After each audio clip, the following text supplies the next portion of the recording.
to bring back for this series is Death and Entrances. Yeah, it's one of her first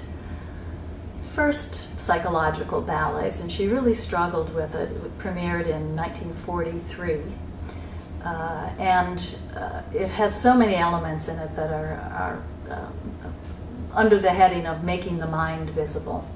It's based on the creative Bronte sisters, the literary sisters, but it's loosely based. And Martha took it from there. She's also one of three sisters.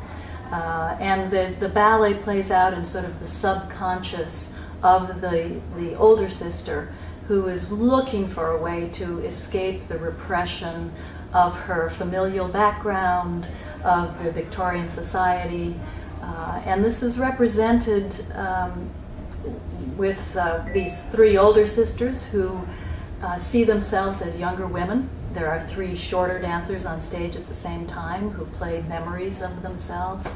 Men pass through and are danced with, and maybe memories of former lovers. They may be there in real time.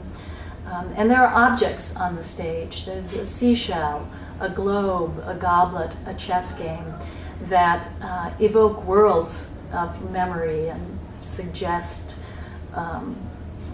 perhaps what she's longing for, what she is trying to find and leave behind. Now, in my research, I found a poem by Dylan Thomas. And so I wonder how did this affect, called Death and Entrances. And the poem itself is, wow, it was very dark. Yeah. Martha was devoured books and ideas, and she always used to say, "I'm a thief, but I only steal from the best."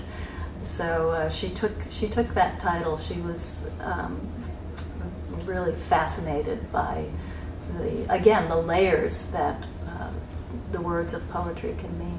The Appalachian Spring, the title, is also taken from a poem by Hart Crane. People always assume, oh, Appalachian Spring, it's about the season in the mountains, but it's actually about a little brook of water that's streaming. So she chose things that could have so many different meanings. Is sort of the essence of what our inner landscape season is about. We're not allowing the company to become a museum company, where you just every season bringing back works of Martha Graham. You're taking on new challenges by bringing in other choreographers, and you're doing that again this season. Yes, we're really excited because the two venerable choreographers, Lar Lubavitch and Yvonne Rayner, have both agreed to do new works for us for this season. Lar is, he's such an important and well-known choreographer, and it leans toward the Graham tradition of emotional narrative movement on stage. And Yvonne Rayner is the 180.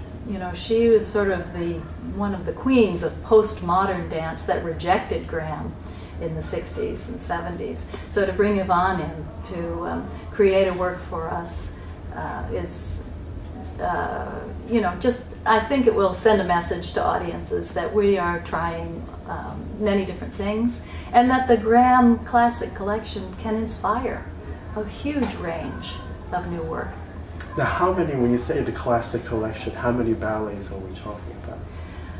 Well, she created 181 ballets in the course of her life. They don't all exist anymore. We'd like to think that there are about 50 of them that we can bring back to life.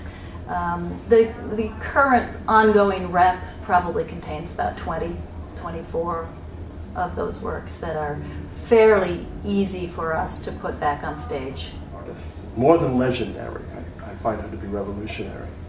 And the quote that she had for Inner Landscape, I can't quote it, but it was something to paraphrasing that she wanted to bring out the inner landscape that charts the path of the heart. She said she wanted to reveal her movement and her theater.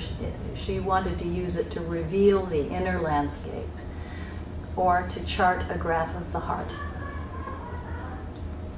Thank you. You're welcome. See